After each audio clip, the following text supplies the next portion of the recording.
Ignorance is indeed bliss when it comes to grief. If we have not lost someone close to us, it is easy to live in a world where we think grief cannot touch us. Even while we whisper to the others the infamous phrase, "I am so sorry for your loss." Many of us don't actually know what that means or even feels like. But you might be surprised to know that we all know grief much better than we think we do. It is all around us, and you have experienced it even if you think you haven't. And therein lies the problem. So stay tuned, my friend. Welcome to the Human Narrative Podcast, where we share stories that resonate amongst us all. Hello, listeners, and welcome back to another episode of The Human Narrative. I'm your host, Clark, aka The Sober Webb, for those from my community listening from YouTube. And if you didn't pick up on it already from the intro, well, today I want to talk about grief. I don't think a lot of people like to or want to acknowledge grief, whether it's their own or in general, but it is a tie that binds us all together. We all know it one way or another, and personally, I think it's a huge influence on the myriad of ways that we all learn to cope with sadness and life in general.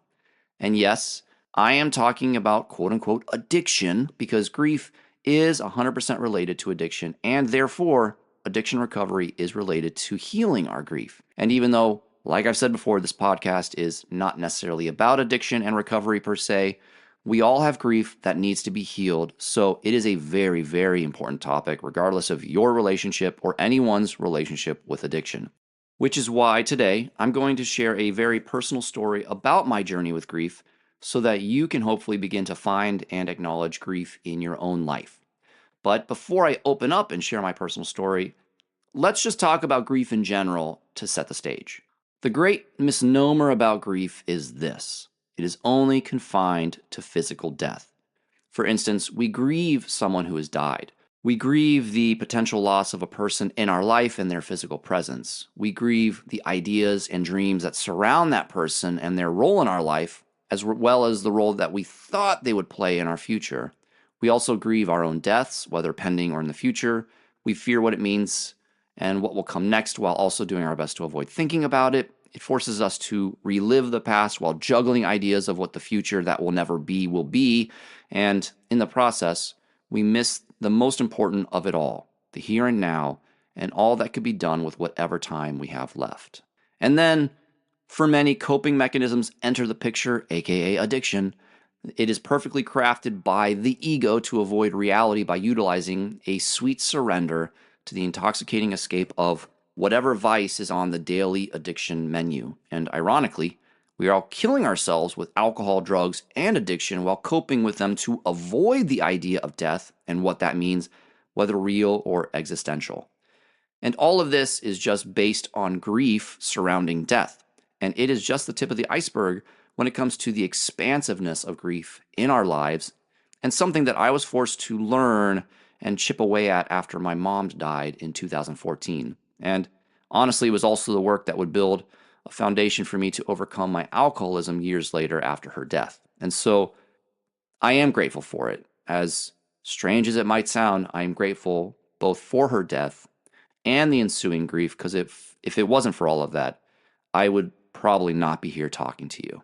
Now, all that being said, I never could have imagined what the death of my mother would do to me. But honestly, it was the lead up to her passing that was even more painful. Watching her slow decline from afar before witnessing her last breath, it was grief before there was even grief. I was stuck in New England while she battled cancer in Indiana. My son's mother, my wife at the time, was pregnant, and I had a full-time job, so there were constraints and responsibilities on all sides.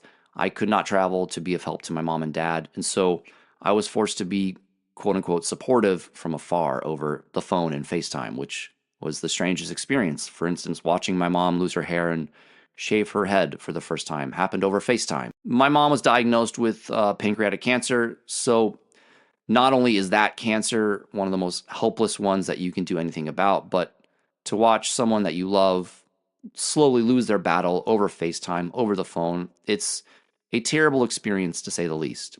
And if Hopelessness and helplessness were slices of bread. My anger, self loathing, fear, and my self pity were the emotional cold cuts that made a bitter sandwich that I had to eat every day.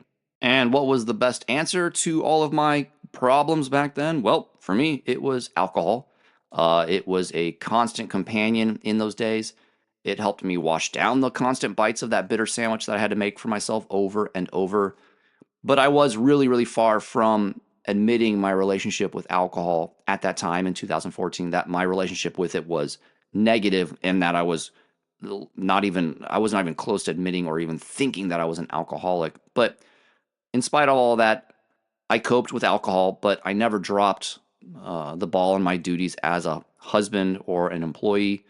But I definitely numbed out whenever I could. And ultimately, now I don't really hold any shame or guilt around any of it because, I mean, you can't really blame me. My mom was dying from cancer. The doctors called it a quote unquote stubborn cancer, which pissed me off so much when the doctor said that one day. And, I don't even know what that means, but, that made me angry. That idea of a cancer that was stubborn, my mom having it, it made me so angry. I just wanted to drink more and more and more. And ultimately, the worst case scenario was that she lived 3 to 6 months, and the best case was maybe a year. And then, on top of all of that, 2 weeks after her diagnosis of stage 4 pancreatic cancer, I found out that I was going to be a dad. And my mom had cancer at the same time. I'm going to become a parent at the same time. So, I mean, what was I to do? But, I wasn't an alcoholic, of course. No, I couldn't admit that. No, I was just going through a rough patch. So there was, a lot of stuff coming at me, and I needed a way to take the edge off. And, well, I felt deservedly so. So I drank. Now that I'm clear of all of it and I look back, it's pretty funny how the addictive mind justifies the choices and the good old ego fuels it all along. And I was really naive of it all back then, back in 2014. It was probably for the best. I mean, there's no way that I could have coped with losing my mom, becoming a father, and realizing I was an alcoholic all at the same time. Sometimes in life, we just have to do what we have to do to survive. And that's exactly what I did, even though I had no idea why I was doing it. Now, I'm not justifying nor condoning alcohol or drug abuse in any way, but even while it is destructive, it is also a form of protection. It protects us from a pain that we cannot yet face. And that is exactly the unconscious state of mind that I was in back then. I was just a scared little boy who had no idea how to handle life on life's terms. The only thing I knew I could trust in all of it was my best friend, alcohol. And I knew that it would make the pain go away, even if it was for a brief amount of time. And there was a lot of pain for me before and then even after her death.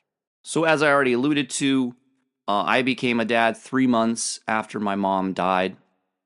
We first found out, I found out that I was going to be a dad 2 weeks after we found out that my mom had pancreatic cancer. And that was the first time fear and grief really punched me in the gut. I'm pretty sure I drank 2 bottles of wine that night. Yep, because that's how I coped. The next sucker punch was actually July 15th of 2014. I remember all these dates specifically. She was diagnosed with stage 4 pancreatic cancer that day, and we were given all the terrible statistics about it all. And while we're grieving all the statistics and what it meant, I also found out that very same day at the bed, at the foot of my mom's bed, that my sister was also pregnant. She'd been trying to get pregnant for a while. She'd suffered a miscarriage a year earlier. So it was a complete yet beautifully serendipitous shock finding out that she was becoming a parent too, both of us becoming parents in the face of a matriarch who had a deadly cancer, who may not see the first 2 grandchildren in her life. And it was a strange mix of sadness, grief, and excitement. We were overjoyed about the boys, the first grandchildren in the family being born, but we were scared that mom would never get to meet them. And sadly, that's exactly what happened, and she missed them by 3 months. The craziest twist in all of this is that my sister's son and my son were born on the exact same day, 5 hours apart. My son was actually supposed to be born 2 weeks earlier than his cousin, but he was 2 weeks late to the day. And my sister had a scheduled C-section that, had been scheduled well in advance. And, well, 3 months after our mom left, her grandsons arrived literally at the same time. She died on November 23rd, 2014, and they arrived on March 4th, 2015. And well, you might be able to hear it still hurts. Um, it's just a crazy thing to have experienced, the death and the birth back to back. And even though I've dealt with the grief of it all, it still hits me talking about it right here, right now. But you can't make it up. And back then, I didn't have any emotional awareness about any of it or spiritual awareness about any of it. And it messed me up, to say the least. I was overjoyed by my son being born, but that joy and that birth exacerbated the grief that I felt over my mom being gone. And all of that fueled my anger, which fed my grief. And then it all fed my pain. And it all ultimately fed my addiction and how I coped. And honestly, if it wasn't for my son being born, all of it probably would have eventually killed me through my use of alcohol. But thankfully, he was born. And he was born at that specific moment, at that time in my life, because I needed him to save my life. Life, whatever powers you want to think about, not religious, God's, higher powers, the universe, whatever you want to call it, something out there knew that I needed a lifeline to survive the sea of grief that I was drowning in. Not only that, a few years after he was born, he became my beacon for getting sober, and he was the constant reminder that I needed to face my alcoholism once and for all. And the death of my mother started it all. I know it's strange to say that I'm grateful for her death, but I would not be who I am if she had not died. The grief of her death, along with the birth of my son and what it all meant, it paved the way for me to hit rock bottom eventually. But more importantly, it allowed me to build a foundation for my sobriety at the same time. And this is why understanding all of our grief in our life is paramount to overcoming whatever our addiction or our coping mechanism may be. If we don't deal with the grief, both past, present, and even in the future, our addiction, also known as pain, it will always be present in one form or another. And I will say it over and over and over and over again. Addiction manifests in many ways, and grief is part of the fuel. And not all representations of addictions are as obvious as alcohol or drugs. Those tangible addictions, they just make it easy for us to see where the pain of grief is present and has not been healed. Other forms of addiction, they are much more insidious, and it's why so many people walk through life having no idea how pain and addiction are hindering and controlling them. And no matter what, first and foremost, grief has to be dealt with. But, my friends, we don't overcome it. Quite the opposite. We learn to honor and embrace it, and in a way, we create a symbiotic relationship with it. And if we're able to do that, we can then witness a beauty in life that only grief can offer. So in closing, I want to leave you with this analogy. Grief is like an onion. The first layer of it is associated with death. For instance, someone we love is gone or maybe gone soon, therefore we grieve. Perhaps our own mortality is in question, and so we grieve. But as we peel away the layer upon layer of the onion that is grief, underneath you begin to find so much more. You might hear yourself or hear others speaking in terms of regrets and closure, or maybe the lack thereof. You might hear yourself or others berating themselves for not making the most of the time that they or you have left. We should all over ourselves about past mistakes, words spoken, words unspoken, and things we quote unquote should have done differently. And all of it represents everything that we have lost in our life, but we've never acknowledged as such.